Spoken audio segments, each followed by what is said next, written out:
नमस्कार, मी मनाली. न्यूज 18 लोकमत मध्ये आपल्या सगळ्यांचं स्वागत. दुपारचे 12 वाजलेले आहेत. आपण पाहताय या सगळ्या महत्त्वाच्या बातम्या आणि या बुलेटिनची सुरुवात राऊतांशी संबंधित 3 महत्त्वाच्या घडामोडींनी करणार आहोत. काल संजय राऊतांना पत्राचाळ घोटाळा प्रकरणी ईडीनं अटक केली. आज त्यांना वैद्यकीय तपासणी करून पीएमएलए कोर्टात हजर करण्यात येणार आहे. तर राऊतांच्या अटकेचे पडसाद राज्यभरात उमटलेले असून नाशिक, औरंगाबाद आणि मालेगाव इथं शिवसैनिकांनी आंदोलन करून केंद्र सरकारचा निषेध व्यक्त केलाय. तर संसदेतही राऊतांच्या अटकेचे पडसाद उमटलेत. लोकसभा आणि राज्यसभेत विरोधकांनी गोंधळ घालत केंद्रीय तपास यंत्रणांकडून सुरू असलेल्या कारवाईचा निषेध केलाय.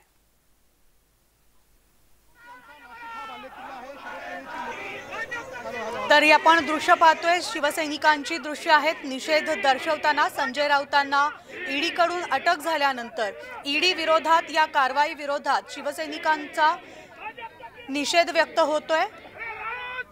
तर संसदेत देखील याचे पडसाद उमटलेले आहेत.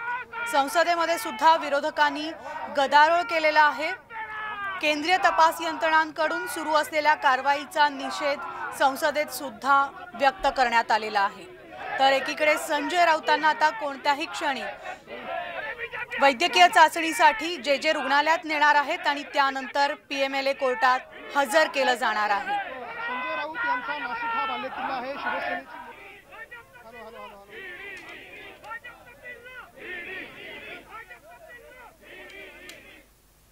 तर शिवसेना खासदार संजय राऊत यांना वैद्यकीय तपासणीसाठी जे रुग्णालयात घेऊन जाणार आहेत आणि त्यानंतर त्यांना कोर्टात हजर केलं जाईल.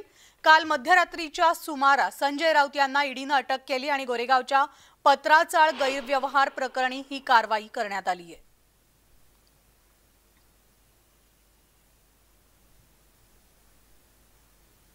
आमचे प्रतिनिधी अजित मांढरे आपल्यासोबत आहेत. थेट अजितकडे जाणार आहोत. अजित, जे रुग्णालयामध्ये मोठा पोलीस बंदोबस्त तैनात करण्यात आलेला आहे. कोणत्याही क्षणी आता संजय राऊतांना जे रुग्णालयात तपासणीसाठी घेऊन जातील आणि त्यानंतर पीएमएलए कोर्टात सादर केलं जाईल. मात्र सकाळी 10-10:30च्या वेळेस निघणार असल्याचं कळलं होतं. आता 12 वाजलेत तरी देखील अजून कोणती हालचाल झालेली दिसत नाहीये.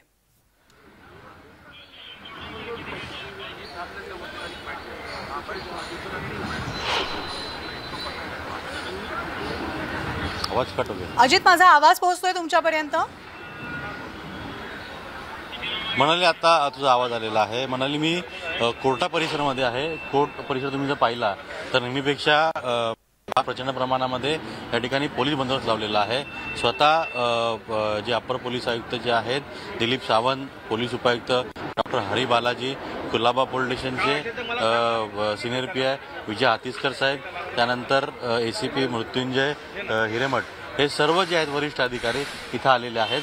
कोर्टाच्या 2 बाजू आहेत, ते जहागीरहाट गॅलरी आणि दुसरं मुंबई युनिव्हर्सिटी.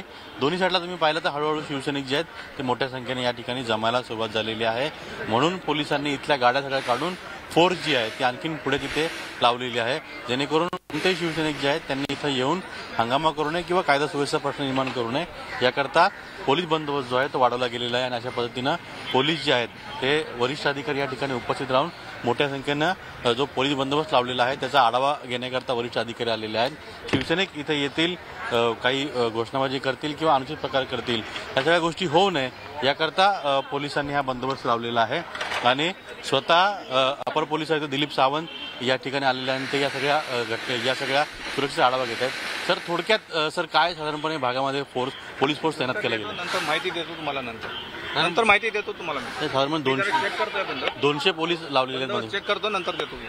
बंदोबस्त त्याचा जो बंदोबस्त लावला त्याचा आढावा आता घेत आहेत. आणि या आढाव्यानंतर नेमकं कुठे कुठे आणखीन बंदोबस्त लावला जाईल किंवा आणखीन बंदोबस्ताची गरज आहे का याची देखील ते चाचपणी करतायत. पण एरवी कोर्टामध्ये जो बंदोबस्त नसतो तो बंदोबस्त जो आहे तो आता या ठिकाणी वाढवला गेलेला आहे. म्हणाले नक्कीच.